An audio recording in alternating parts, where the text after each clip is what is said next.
हाय नमस्कार. तर एक बाई रुसून चालली लेकरू घेऊन पारद्याचे आहे.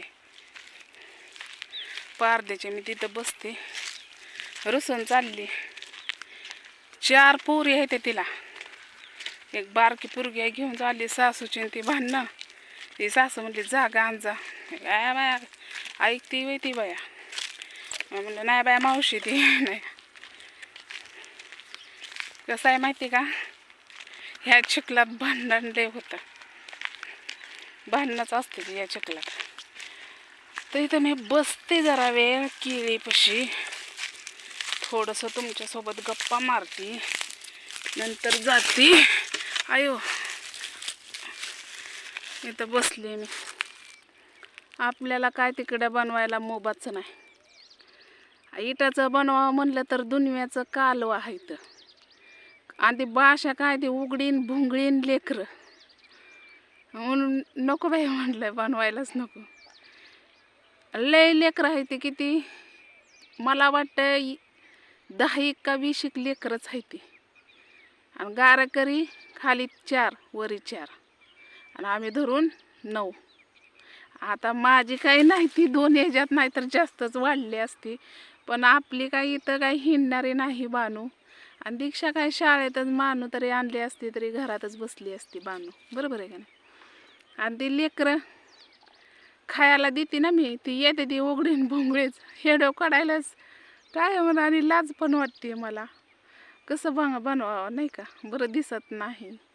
तर आता गेली ती बया इकडनं अशीच गेली आहे. पारद्याची तिकडं वस्ती वाटतं त्यांची, कोण भाऊकी कोण आहे वाटतं तिकडं गेली या. तर नाही माहिती बाया काय ऐकती वेले भांडकुडळी दिसते या. म्हणलं चला ताई, म्हणलं कशाला येड्यावणी करताय. सासूची सुनेची कुठं भांडणं होत नाहीत, होते ती. म्हणलं चला. नाही तुझ्या मेरे त्यांच्या भाषात म्हणली जा. अहो बाई म्हणलं ए बाय जाय, नाही तर बस बाई तशीच. म्हणलं आता जाऊ द्या मरू द्या, काय करायचं आपल्याला. होय आपण आपल्या पुरतं काम, आपण आलो पोट भरायसाठी. तर महाशिवरात्र आली जवळ, संगोबाची यात्रा असते. म्हणलं होतं तिथं होती भटीवर तेव्हा जाईल पण जाणं काही झालं नाही. तर बघू कधी जाणं होतंय कधी नाही. देवाच्या मनात असेल तर, बरोबर आहे का नाही. तर तसं मला स्वप्न पण पडायला लागल्यात भावा बहिणीनं, मला दिसायला लागल्यात. तर देवा मला माफ कर, मी काही येऊ शकत नाही कामं सोडून. जर जमलंच तर येईन कधीतरी पाया पडायला. आणि तसं मी एकदा गेलतीच पाया पडायला सहज, आपलं गेलती सहज. तर बघू तरी जमलं तर जाऊ आपण. या जत्रात नाही पुढच्या आधीमध्ये का व्हायना जाऊन येणार आहे मी. पण काय दिसू फिसू देऊ नको बाबा, तुला माहिती आहे माझी परिस्थिती, बरोबर आहे का नाही. तर तशा आपल्याला कमेंट पण लय भारी यायला लागल्यात बरं का. कालच्या ह्याच्यात सांगितलं तर तुम्हाला मी ती वही दाखवते, तुम्हाला माझं खोटं वाटत असेल.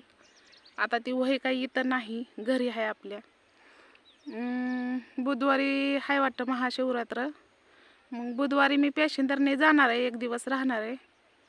काय वाटतं गावात पण कार्यक्रम आहे म्हणते ती दीक्षा, म्हणली ये मम्मी. मग म्हणलं ठीक आहे जावं म्हणलं. आता आज चिखलला घेऊन उद्या थापायचा मंगळवारचा चिखल घेऊन संध्याकाळचा बुधवारी थापायचा. मग बुधवारी 2-2:30 वाजता पॅसेंजरने जाणार मी. तर जमलं तर हेड्याव काढीनच, तर नाही जमलं तर नाही काढणार. तुम्हाला तर माहिती आहे मला लय लाज वाटते. तर आता चला फड मारून आली आणि आली तशी म्हणलं चला एक आपल्याला उद्या ब्लॉग टाकायचा म्हणलं, त्यासाठी हेडव नाही आपल्याकडं. म्हणलं चला एक बनवावा. आणि घरी बनवावा तर मोबाईल बी तितकंच आहे, तर दुनियाचा कालवा, ती भाषा बी आपल्याला काय कळत नाही. आणि त्यात मीच मराठी, हा उघडे. म्हणजे ज्याची त्याला परिस्थिती, म्हणजे ज्याची त्याची भाषा त्याला लय प्यारी असते असं काही नाही. पण आता आपल्यासारख्या अडाण्याला कळत नाही नेमकी कोणची भाषा आहे ती. आता हिंदी तेवढी कळती, जास्त काय मला नाही समजत. आणि पारदेशी ही तर आपल्याला काही जमतच नाही, बरोबर आहे का नाही. तर मला आली सर्दी, माझा आवाज तुम्हाला बदलल्यासारखा वाटत असेल जरा. तर नाकन घसा लय दुखायला लागलं. लय लेकरं इथं बी आजारी पडली. आपली बी बानू पडली होती, पण तिला जाताना मी औषधं नेलती. कूलर नाही का आपल्याला नीट करून नेलं आपण, त्यावेळेस बानूला पण औषधं नेलती. त्यामुळं बानू आहे ठीक आता. मध्ये जेवढी आजारी होती तेवढी आता एवढी आजारी नाही. पण बानू आजारी पडली की जीवच माझा तर घाबरा घाबरा होतो. सगळीच घाबरते ते. आई तर काय बोल नाहीस मला म्हणती काम काम काम करा मरायला लागली.